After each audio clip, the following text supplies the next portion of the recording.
bittaga turmushga chiqish mumkin, to'rttaga turmushga chiqish mumkin.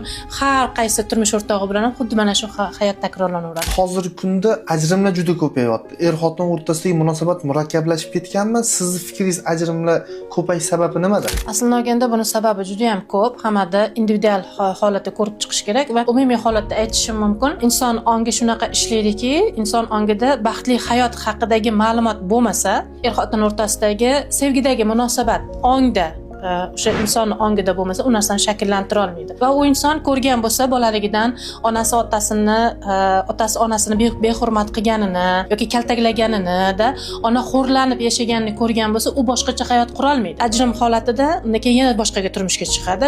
Bittaga turmushga chiqish mumkin, to'rttaga turmushga chiqish mumkin. Har qaysi turmush o'rtog'i bilan ham xuddi mana shu hayot takrorlanaveradi. Ko'rinish shakli boshqacharoq bo'lishi mumkin, ichki hissiyotlar bir xil bo'ladi. Qolipni, o'sha hayot haqidagi qolipni ota-onadan hayotdan, jamiyatdan olamiz.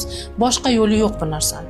Bunda o'zini ustida ishlash kerak. Har qanday odam buni albatta ishlasa bo'ladi. Aynan bizdagi o'sha seanslar orqali mana shu ota-onani, aynan onani hayotini takrorlayotgan qizga bu avloddan kelayotgan programmani to'xtattiramiz.